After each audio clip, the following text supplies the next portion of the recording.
The signal came without warning. A single burst of static, followed by a distorted voice. It echoed through the cold silence of deep space. It's picked up by an old listening array near Mars. The message was short, broken, and filled with fear. This is Commander Eli Voss, Europa Station. We won the war, but we brought something back. Don't come here. Don't. Then it cut out. For 5 years, Europa Station had been silent. After the war ended, most outposts across the outer moons were shut down or left abandoned. The fighting had ended, Earth had declared victory, and humanity pulled back to rebuild. Europa Station had once been a key communications relay and field hospital. It had seen the worst of the war. Now it was supposed to be empty. But something was still broadcasting. Commander Lina Rourke stood at the viewing deck of the Vigilant Dawn, a patrol ship sent to investigate the signal. Her face was hard and cold, like the ice that covered Europa's surface. She had fought in the war. She had lost people there. She had no interest in ghosts. Behind her, the rest of the crew prepared for descent. There were 5 in total, Rourke. Pilot Unsel Cade, Engineer Milo Trent, Medic Farrisen, and Rookie Specialist Theo Clark. None of them liked the mission. All of them felt something wrong in their bones the moment the station came into view. Europa Station floated in orbit above, the icy moon still attached to its tethering satellite. Lights flickered along its spine, faint and weak. The exterior looked fine, no damage, no sign of attack. But no one answered their hails. Rourke turned to the crew. We're going in. Standard sweep. No unnecessary risks. Cade frowned. Commander, if it's a trap, it's not, she said. But we treat it like one anyway. They docked with the main airlock. The doors hissed open slowly, revealing a long corridor covered in frost. Emergency lights glowed red. The silence inside was complete. No hum of power, no distant voices. Just the sound of boots on metal. The team moved forward. Rourke led, rifle in hand. Farah monitored vitals. Milo checked systems. Theo scanned for life signs. There were none. But the temperature was normal. Oxygen levels were safe. The station had power dash barely. As they reached the main hub, they found signs of life. Food trays left on tables. A chair knocked over. A coffee cup shattered on the floor. But no people. No bodies. Something was off. Theo stared at the wall beside the communications panel. His face went pale, pointed, scratched into the metal deep. Chaotic lines were words. Stay awake. Allies. They looked like they had been carved by fingernails. Rourke didn't say anything. She tapped her comm. Central room is clear. Beginning system access. Milo plugged into the comms console, trying to download logs. They were broadcasting from here. Like a few hours ago. There's no one here, Farah whispered. Rourke walked down a hallway toward the medical wing. The walls had more scratches. Some said it's inside. Others simply repeated awake, awake, awake. The medbay doors opened with a soft hiss, and the smell hit her first. Sterile rot, like cleaning fluid mixed with blood that had dried. And dried again. The beds were empty, but the walls were covered in drawings. Faces, eyes, mouths screaming. A black shape behind every human figure, and all of them were awake. No sleeping quarters here, Rourke said. No one's been here in days or weeks. Milo's voice crackled over the comm. Commander, I found the last video log. Need to see this? Back in the central hub, the crew gathered around the main screen. Milo pressed play. The video was dark at first, then it brightened, showing Commander Eli Voss sitting in the same chair Milo now occupied. His eyes were bloodshot. His hands shook. This is Voss, Europa Station log number 542. There's something wrong with us. After the final battle, we couldn't sleep. None of us. At first we thought it was stress, trauma. But then we started seeing it. Corners. In reflections. He looked behind him, then back at the screen. It's not just hallucinations. It's feeding on dreams, on rest. If you fall asleep, It finds you, pulls something out of you. You wake up hollow. He leaned closer. We lost Sanders yesterday. He passed out in the lab. Woke up screaming, clawed his own eyes out. Then, he laughed and laughed until he stopped breathing. Voss wiped his face. We tried isolating it. Killing power, separating ourselves, didn't work. It's not in the station. It's in us. It came back with us. Then, he leaned forward until his mouth was almost touching the camera. Don't come here. Don't bring it back with you. We were never meant to return. The video cut out. Silence fell over the room. Milo backed away. Farah looked ready to cry. Theo whispered, "What? What came back?" Rourke spoke calmly, but her voice was tight. "We leave now." But it was already too late. The lights above flickered. The air grew colder, and down the hall, someone screamed. They ran. Theo led, following the scream. They found it in the engineering wing, but no one was there. Just a console, flashing red. An access panel open, and more words scratched into the floor. We never left the war. Milo turned slowly. That scream, it wasn't human. Cade pulled out his sidearm. "Commander, permission to jettison this place. We torched the whole damn station." Rourke hesitated. Farah gasped and pointed at Theo.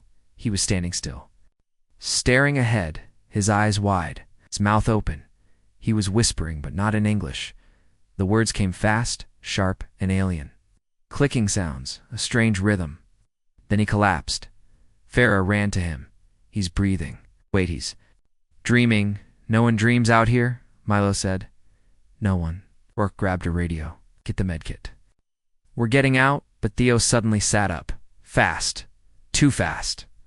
He looked straight at Rourke and smiled. "You brought it back too," he said. They froze. His voice wasn't his voice. It was too deep. Too slow, like it came from beneath the ocean. Then his nose bled. His eyes rolled back, and he passed out again. Rourke lifted him and shouted back to the ship. Now, they ran through the red-lit halls. Every shadow felt alive. Every corner, a trap. More words scratched into the metal. It sees, it waits. Don't blink. The airlock was still open. The vigilant dawn's lights welcomed them like a lighthouse in a storm. They dragged Theo aboard, sealed the doors, pulled away from the cursed station. No one spoke for a long time. Later, as they drifted away, Rourke stared out the window.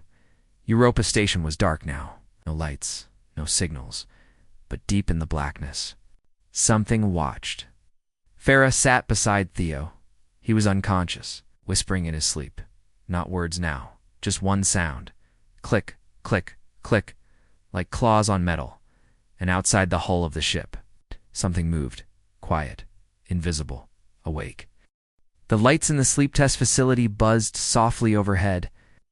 It was 3:14 a.m., and Dr. Rhea Morgan sat alone in the observation room, watching her patients twist in their beds behind thick glass.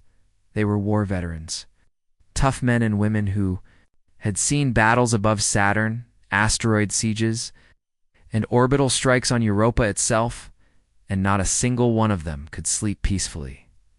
One man, Sergeant Luke Bird, was strapped to the bed. Not because he was dangerous, but because he kept trying to tear out the monitoring wires in his sleep. His arms twitched. His mouth moved like he was whispering. But no sound came out. Then suddenly, his eyes opened. Wide. Blank. Awake. Except he was still asleep. Rhea leaned forward. "Subject Baird entering phase 4 REM," she said into the mic. Heart rate rising, but something was wrong. His brain scan spiked sharply higher than it should have.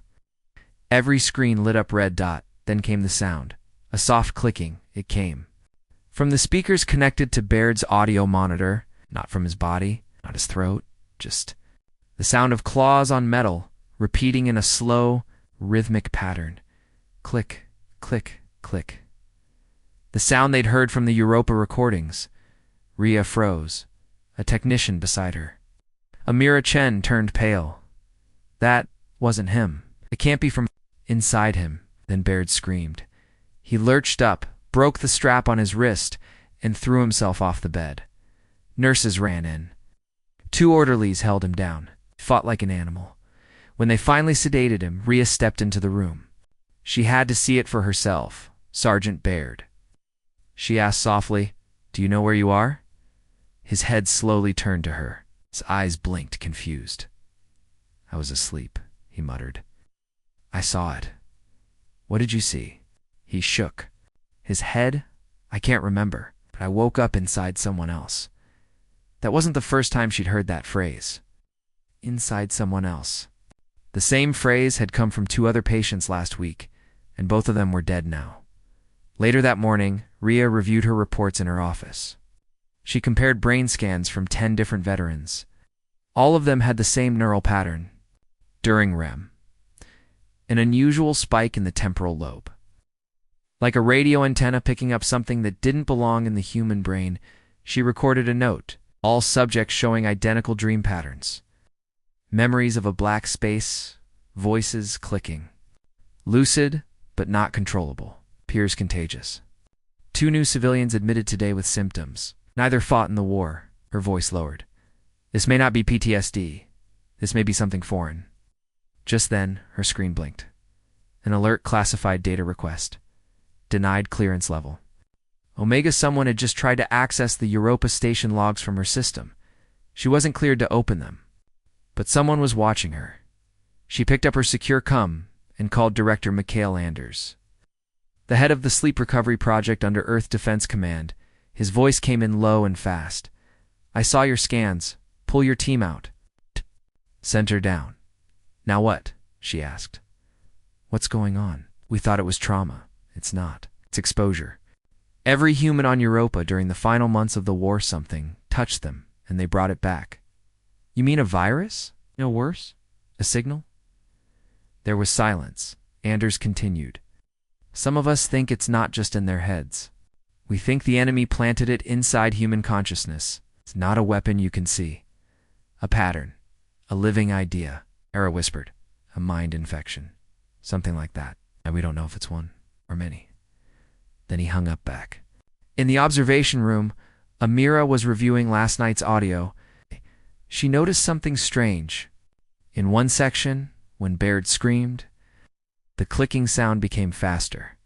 She ran it through translation software, just out of curiosity. The system picked up fragments. "You are still asleep. You are not yours. We are watching from within." She blinked. The software flagged the language as non-human. Then the lights flickered. The building's emergency systems kicked on. A low siren started. One of the nurses ran in. Dr. Morgan, Subject 6, just went catatonic. Eyes open, not blinking, but he's talking in a loop. Rhea rushed down the hall. Inside room 6, she found Private Jonah Reese sitting on his bed. Eyes open, pupils wide. He was whispering in a low, slow tone. "You can't wake up if you were never real. You can't wake up if you were never real. You can't wake up." His heart rate was steady. It's too steady, far too calm for someone repeating. Words like that? "Shut it down," Rhea ordered. "Get everyone off their beds. I want full sedation protocols." But it was already spreading. That night, 3 nurses failed to fall asleep at home. They came back to the facility with red eyes, shaking hands, and reports of black shapes watching them from doorways. One even jumped from the 2nd floor, screaming that her body was a suit she couldn't unzip. The media didn't know. The public hadn't caught on yet, but something was happening, and Earth was running out of time to understand it. 2 days later, Dr. Rhea Morgan received a secure transmission. A cargo vessel had returned from Saturn's moon Enceladus. Garried. Only one survivor, a man who had never been to Europa, and yet he, too, had stopped sleeping. He had written the word "Awa" 53 times on the cargo walls before he collapsed. Rhea looked at his brain scan. Same pattern, same spike. Whatever. This was... It had escaped. And it wasn't just in soldiers anymore. It was inside humanity. Now watching, learning, and waiting for something, the world believed the war had ended. But no one told the thing that followed them home, and now no one could sleep again. The linguist sat up in bed, gasping like he had been drowning. Dr. Alan Kairos was sweating through his clothes, heart pounding, hands trembling. He looked around his dark apartment. Everything was still. No intruders, no storm outside, just silence. But the voices were still ringing in his head. Not one voice, not human, many voices, all speaking at once. In different tongues. Some he recognized, Mandarin, Arabic, Latin. Others he didn't. One voice sounded like glass breaking in reverse, another like insects hissing in rhythm. And one was a language that had never been recorded anywhere. He grabbed his recorder and began speaking as fast as he could. Trying to repeat the strange sounds before they vanished from memory, he played it back and frowned. It wasn't just noise, there was structure, grammar, pattern. It was a message. Alan was the top linguistic AI consultant for the UN sleep contagion task force brought in after the Europa survivors began talking in unknown languages. The brain's way of coping with trauma, but now he'd heard it too. And now he couldn't sleep. He called Director Rhea Morgan just before dawn. I heard it. The whisper code. It's not in the brain, it's broadcasted. It's being transmitted. While we sleep, Rhea's voice was grim. So it's not from within the patient? No, Alan said. It's external. It's like it's being sent to them, or through them. She went quiet. Then she said, you need to come see something. Alan arrived at the UN Deep Space Analysis Lab later that day. Rhea handed him a headset. The screen in front of him lit up with a recording taken from low Earth orbit. We ran a frequency scan across the planet, she said, just background. Radiation, cosmic noise, satellite junk. But something strange showed up. The audio played, low static, then faint clicking, like claws on glass, followed by a series of warped tones that almost sounded like syllables. Alan leaned forward. Wait slow. It down. The technician adjusted the playback. Alan listened again, and now it was clear. A repeated phrase in the same language he had heard in his dreams. It's a call, Alan whispered, like sonar, a pulse. It's talking to us. No, Rhea said, it's talking through us. She pulled up another file. This one showed a brain scan from a patient who had never been near the war. A child, only 10 years old, from Kenya. Never left Earth. Her sleep scan showed the same neural spike. As the veterans, her mouth moved in sleep. They had recorded it. Alan's eyes went wide as he listened. The little girl was repeating part of the same phrase he had just translated. She's responding, Alan said, like she's been trained to reply. Trained by what? Rhea asked. No one answered. Later that night, Alan worked in the lab alone. He loaded the full whisper code into his AI translator that. The program ran for 6 hours. Then it returned a partial translation. We see your dreams. Your walls are thin. Your voice is becoming ours. Soon you will speak without knowing. And then you will act. He backed away from the screen. Then the lights flickered. The room chilled. Slightly, and his own voice whispered from the speakers, soon you will act. He hadn't said that. He looked around. No one was there. He turned off the power and left the lab. He couldn't sleep, but he kept hearing it. The code, the voices, the countdown the next morning. Rhea called an emergency meeting. Half the patients in sleep test 9 had entered trance states. Not seizures, something else. Their eyes were open. They whispered to each other in perfect sync. No one knew what they were saying, but Alan did. He played a clip from the transmission, then he played a clip from the patients. Perfect match. We thought the war was physical, he said, but this is post-war occupation. We didn't just win. We were infected by a language. A language can't infect people, one officer said. Yes, it can, Alan said. If it changes how you think, it gets inside the way. Your brain understands meaning, identity, command. This isn't just communication, it's reprogramming. Someone whispered in the corner of the room. Everyone turned. It was the janitor. He had slumped to the floor, face pale, eyes wide. He pointed. At the ceiling? It's here, he muttered. They're speaking through us. Just haven't started acting yet. Alan and Rhea rushed to the outer lab. The sensors were picking up a new transmission, but not from Earth. It was coming from orbit. A location near the dark side of the moon, a structure no one had seen before. It had no heat signature. No power emissions. But it was there now, uncloaked, as if waiting to be found. Rhea's voice cracked. How long has it been there? Since the end of the war, Alan said. Maybe longer, but we're only hearing it now. Alan turned pale. No. We've always been hearing it, just weren't understanding it before. Outside, in homes and cities across the globe, more people stopped sleeping. More people began speaking in unknown languages. Some carved strange symbols into their walls. Others drew black shapes with hundreds of eyes. A silent awakening was spreading, but no one knew what it was leading to. Not yet. One thing was clear. The war hadn't ended. It had only changed form, and now it was speaking through us. The satellite feed went black at 3:42 a.m. UTC. All 12 cameras monitoring the far side of the moon stopped transmitting within the same second. No explosions, no glitches. Just sudden, perfect silence. Earth's defense satellites tried to re-establish the signal. Nothing worked. The system wasn't jammed, it was being ignored.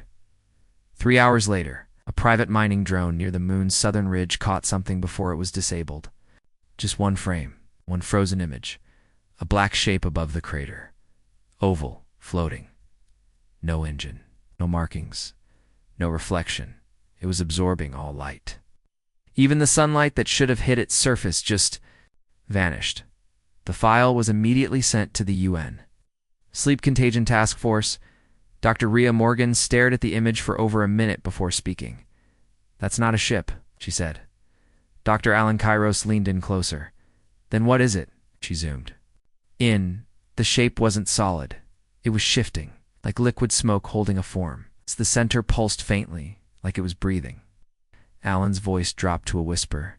It's alive. Across Earth, the number of sleepless cases passed 2 million. Hospitals filled with patients whispering the same words in different countries. It's almost here, not me. I can see the shadow when I close my eyes. The children. Drew pictures of the moon with a second shape behind it. A darker moon. A thing hiding in its shadow. One boy in Oslo drew black spirals and repeated, "It told me not to forget the word." When asked what the word was, he said, "I don't know. I forgot." That day, Alan ran a sound wave analysis of the whisper. Code. He used old sonar programs from pre-space Earth navies.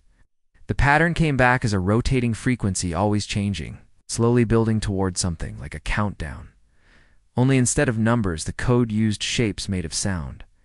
The AI mapped it out. The result looked like a fractal eye. Alan recoiled. This is how it sees. You mean surveillance? Rhea asked. Alan shook his head. No, this is how it sees. The code is not just a signal, it's a sense. It's watching us the way we hear music. It's not using cameras. It's using our minds. At 10:12 that night, someone hacked into the international broadcast systems. Screens in homes, phones, even old TVs lit up. One phrase appeared across the planet. You dream with borrowed walls. We are knocking. Then it disappeared. The message was in no known language, but everyone understood it. Alan locked himself in the lab and ran sleep scan tests on himself. He hadn't slept in 5 days when he finally passed out. The machines went crazy. Neural spikes off the charts. Words spoken while unconscious. Tones no human vocal cords should be able to produce. Rhea watched through the glass as he muttered, "Your body is a room. We are already inside. Soon we will stand." He woke up screaming. There. Not just watching, he gasped. They're building something inside us? What do you mean? She asked. Alan struggled to breathe. A blueprint. The code. It's not just words. It's instructions. Construction orders. Like they're using our brains as workshops. Rhea froze, and that was when the first person collapsed in Times Square. Her name was Sonia Patel. No history of illness. No war trauma. She stood still for 4 minutes, eyes rolled back, muttering in an ancient dialect of Greek. Then her arms moved in perfect. Sharp patterns tracing symbols into the air. She fell to the ground, dead. Her brain showed no trauma. Stroke. Just. Absence, as if something left her mind and took everything with it. 3 more cases happened that same night. All different countries. Same behavior. Earth's leaders held an emergency summit. Theories ranged from alien bioweapons to digital virus infiltration. But only one explanation matched the evidence. The war never ended. It had gone inward. The enemy didn't just lose on Europa. They had prepared for that. They had buried a seed inside every survivor. And now that seed was waking, not to kill, to rebuild. Alan found one final clue hidden in the whisper code. A name, not a word humans could pronounce easily. But it loosely translated to the sleepless architect. A mind without a body. A being that built consciousness into matter. It was now building something else, on the moon in human dreams. In silence, it had no weapons. It didn't need any, because Earth had become the tool, and sleep was no longer safe. It was the workshop of the enemy. The moon had a second shadow, and it was growing closer. The soldier didn't blink for 7 minutes. Staff, Sergeant Amelia Tran, stood barefoot in a refugee center near Jakarta, surrounded by medical staff. Her pupils were fully dilated. She was calm, silent. Then she spoke. We have remembered the shape. We're ready to stand. Her voice wasn't her own. It was 3 voices layered into one. A nurse screamed and ran out of the room. Dr. Rhea. Morgan watched through the reinforced glass, heart pounding. Amelia had been part of the final battle on Europa. Until now, Dr. Alan Kairos played back the audio, slowed it down, separated the frequencies. 3 different tones, 3 different dialects, all ancient, one Sumerian, one unknown. The third was the whisper code embedded deep in her voice, like a second layer of language. It wasn't just a message, it was command. Alan's analysis showed something new, a new phrase repeated under the layers. We have rebuilt the bridge. The architects rise. He turned to Rhea. It's happening, he said. This isn't about sleep anymore. Signals finished building inside them. Now it's taking over. As 3 more patients in different countries went into the same trance. All spoke the phrase. All stood motionless afterward, like statues waiting for orders. Alan paced the lab. We thought the war was over. We thought the architects lost. But they didn't. They migrated, Rhea whispered into us. The architects weren't like any known species. They had no bodies, no ships, no borders. They were code thoughts. They fought by embedding concepts, living ideas that hijacked the brain's sense of self. Now, infected were being activated. On the moon, the second shadow moved. It was no longer still. It pulsed now, and its pulse matched the sleep waves of over 10 million humans across Earth, like a heart, like it was alive or becoming alive. Earth's Defense Council launched. Operation Lucida, global plan to isolate infected patients and bomb the moon's shadow structure. But when the warships approached lunar orbit, they stopped. Their crews fell asleep. While still standing, every crew member on every ship, at the exact same second, they dreamed together, and then they turned around without any orders. They redirected their ships back toward Earth. All of them when ground command tried to override. Their controls, the AI on each ship spoke the same phrase. We have remembered the shape. We returned to complete it. Rhea stared at the transmission logs. They're not infected. They're part of it now, Alan whispered. It was never a signal. She turned to him. He continued. It was a resurrection. The architects are using us to build themselves, not machines, not weapons. Minds, waking minds, inside ours. That night, hundreds more went into trances. Some stood on rooftops, others formed circles in empty fields. All stared at the moon. Little girl drew a picture and handed it to her father. She said, "This is what I'm building inside." It showed a spiral of human bodies forming a single enormous eye. The next morning, Alan scanned himself again. He had never been to Europa, never served in the war, but the scan showed the same neural pattern, the same whisper code buried in his dreams. He looked at Rhea in horror. If I have it too, then it's not about exposure. It's in the air. It's in the data. It's in the dreams themselves. The architects hadn't targeted soldiers. They had targeted humanity's collective unconscious. Any dreamer could be a host, and now the dream was becoming real. Ships returning, voices merging, a structure on the moon, expanding like a thought finally. Remembered that the architects were not invading, they were waking up, and the world was their mind. The Earth's magnetic field flickered. For a single moment, just 0.2 seconds, every compass on the planet spun out of alignment. Planes had to switch to emergency autopilot. Submarines surfaced. Satellites lost orientation. Then everything returned to normal, except it wasn't normal. Something had shifted in an underground unbunker beneath Geneva. Dr. Rhea Morgan stared at the global neural map. A new pattern had formed in an exact spiral, matching the layout of the shadow structure on the moon. But it wasn't on the moon anymore. It was forming inside human brains. Dr. Alan Kairos leaned over her shoulder. "It's an engine." Rhea blinked. "What kind?" He swallowed hard. "A dream engine. Not metaphorical, not poetic. Real. They've used our sleep to build. A kind of psychic processor, one made from consciousness itself." Rhea stared at the neural map. Millions of human minds connected, synchronized, unknowingly running something not human. In downtown São Paulo, 37 people collapsed. At the same time, then stood up completely silent. They walked in single file into the sea. None came back in Tokyo. A man began carving perfect alien runes into concrete, with his fingernails symbols no one had ever seen before, but matched structures detected in the moon's core.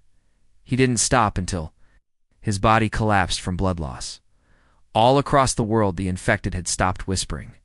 Now they were acting. Alan reviewed the old Europa field reports. It's desperate for anything useful. One log from the final hours of the war stood out. It was from a dying pilot named Leanne Zhou. She had crashed near winds of a dead architect tower. In her final message, she whispered, "They don't build weapons. They build paths, thought paths, and we're following one, right now." Alan sat in silence. He finally understood. "This was never about domination," he said. "It's about migration. The architects are not just coming back. They're moving in," showed Rhea a simulation. The moon structure's pulse rate matched the deep brain activity of infected patients. Worse, it had begun to influence those not yet exposed. Every human dream now showed fragments of the spiral. Every sleeper, infected or not, was part of the engine, and the engine was accelerating. Earth's top physicists were brought in. One grim-faced scientist ran the math. "If this thing reaches full synchronization," she said, "it'll override our dream cycles completely.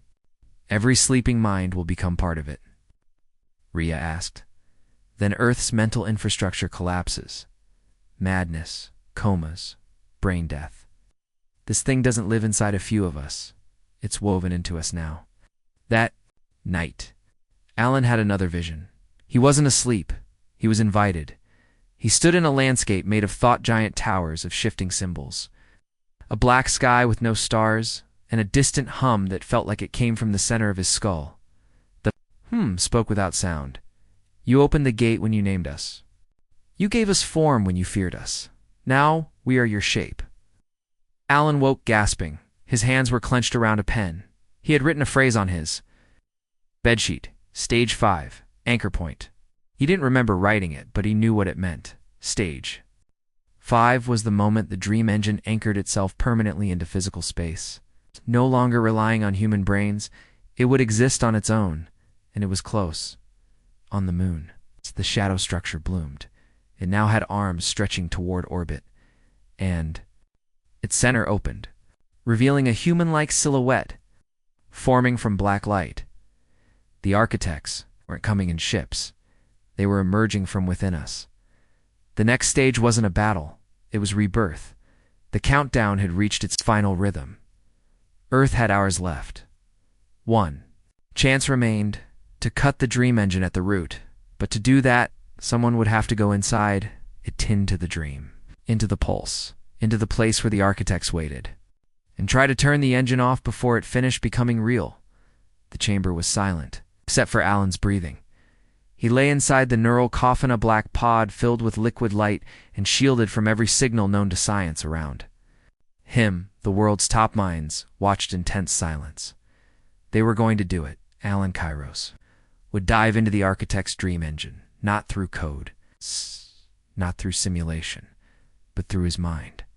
The theory was dangerous, a direct neural interface, linked to the global sleep wave. The same wave that was powering the architect's psychic structure, a living system that stretched from the moon to the minds of over 3 billion people. The moment Alan's brain connected, the system recognized him. The hum returned low, slow, steady. Then everything went black. He opened his eyes. He was standing in a city made of memory. It looked like Earth, but older, stranger. Buildings shimmered with impossible geometry. Skies rippled with thoughts that didn't belong to him. A child walked past with no face. A woman stared from a rooftop with glowing black eyes. This was not a dream. This was the architect MINDSCAP, the dream engine's core. Alan heard them before he saw them. Voices millions speaking at once. Some cried. Some laughed. Some whispered his name. You have come to see the fire, they said. The city trembled. Roads cracked open. From the ground rose a massive spire, wisting, live shaped like a helix of glass and bone. Alan stepped toward it, and the landscape shifted around him, not to stop him, to guide him. The architects wanted him here. He reached the spire's center and entered a vast hall, filled with frozen moments, scenes from Earth's history, wars, births, songs, dreamsall. Suspended in time, and at the center, stood it, the architect's first form. Not a body, but a shadow, shaped like a man, tall, silent. Watching, Alan stepped forward. Why? He asked, why do all this? The shadow didn't speak with words. It flooded his mind with images. A galaxy scorched by war, a species erased, civilizations addicted to machines. The architects had once been flesh, long ago, but they evolved past bodies, past tools. They became concepts, living architecture, dream-powered minds traveling through thought itself. And now, Earth was the first species in 1,000 cycles capable of hosting them again. You are raw, the architect said inside Alan's head. You build with fire, you break the stars. To see what's inside, you are dangerous, you are perfect. Alan's heart pounded. This isn't union, this is possession. The architect tilted its head. You named your trauma peace. You locked your pain inside silence. And now it leaks from every sleeping mind. We did not invade, you called us. Behind them, the hall shifted. Now it showed images of Europa-dead cities, broken minds, soldiers lost. They hadn't just fought the architects, they had absorbed them. Every survivor had carried pieces of the enemy back to Earth, and now those pieces were assembling. Alan looked down. Symbols had formed on his arms, glowing lines identical to those carved by the infected on Earth. He was no longer just Alan. He was becoming a conduit. You want me to finish the engine? He said quietly. The architect's form grew larger. You already are. Back on Earth, alarms blared. Alan's vitals were spiking. Brainwave activity was rising beyond human limits. The dream engine was reacting, surging with power. Rhea shouted, he's being used. He's completing it from the inside. Technicians tried to cut the connection. The signal refused. Inside the dream, Alan stumbled back, fighting to hold on to himself. The architect reached out. You are not the first to carry us, it said. But you are the last needed. When you burn, the door opens. Alan screamed. Then he made a choice. He ran toward the spire's core. He didn't try to destroy it. He tried to rewrite it. He flooded the structure with his own memories, love. Fear, pain, guilt, Holt Paul, the things that made him human. Messy and unpredictable. The architect recoiled. The structure shook. You cannot bind chaos, Alan whispered. You cannot own the unfinished. He overloaded the system with raw emotion and filtered untranslatable. The dream fire burned. The spire cracked on Earth. Every infected person collapsed silent, eyes wide, staring at nothing. The moon structure froze. The pulse stopped. Alan's body flatlined. For 6 seconds, he was dead. Then he gasped. His eyes opened. But they were different. Inside them swirled the last remains of the dream. Rhea leaned close, trembling Alan. He smiled faintly and spoke in his own voice. They're not gone. They just saw something new. She asked, what did they see? He looked past her, toward the sky. Doubt. The dream engine was broken, but something else had begun, and Earth would never dream the same way again. The sky over Earth turned quiet. For the first time in weeks, the dream engine had stopped pulsing. No signals, no whispering voices, no comas. The architect structure on the moon stood still, formed like a sculpture missing its final piece. But no one cheered, because billions had seen what Alan, Cairo saw, and the world couldn't unsee it. Everyone who had been even slightly connected to the sleep wave now shared the same dream memory. A memory of standing in a place that wasn't real. A city made of thoughts. A voice inside them whispering, you are incomplete. Oh. Let us finish you. The war was over, but its imprint remained. Children woke screaming from dreams of spirals. Soldiers stood still for hours, their eyes wide, hearing things others couldn't. Entire towns held their breath during sleep hours, waiting for the pulse. To start again, it didn't, but something had changed. Dr. Rhea Morgan reviewed Alan's EEG scans. He was still alive, still dreaming. But his mind was no longer synced to any known frequency. It was unique, now alone in a way even the architects hadn't expected, and he wasn't the only one around the globe. A small number of people, just under 1,000, had not just resisted the dream engine, they had changed it. They called themselves remnants. Each of them carried fragments of the architect mind, but not as infection, as memory. They could recall events that never happened. See moments before they occurred? Some claimed to understand languages no human had ever spoken. Others built machines from materials that didn't exist on Earth. None of them slept. Anymore? Rhea interviewed one of them, a young boy from Nairobi. He looked up at her and said, they didn't want to destroy us. They wanted to become us. But when Alan showed them doubt, they paused. They never had doubt before. Now they do. That's why they stopped. Are they gone? Rhea asked. The boy shook his head. No. Just thinking. The world struggled to heal. Governments fell. New ones rose. Religions split and reformed around the idea of mind-born life. Some saw the architects as gods. Others saw them as invaders. Others said Earth had been tested, passed. But no one could sleep the way they used to. Something was always there, the edge of their minds, waiting, watching Alan. Never spoke publicly again. He lived alone in a sealed facility beneath Icelandic ice, but he dreamed every night and Rhea monitored every second. And sometimes, in those dreams, the architects returned, not with threats, but with questions. What are you? Why do you break what you build? What is mercy? What is love? They were learning, becoming, changing one night. Alan woke with tears on his face. He called Rhea into the chamber. They won't attack again, he said. Why not? She asked. He looked at her. Because now they feel what we feel. Loss, hope, fear, joy. They're not enemies anymore. He paused. They single quotes. Awake. High above Earth, the architect's structure on the moon shimmered in, then slowly retracted into itself. folding like thought, collapsing inward.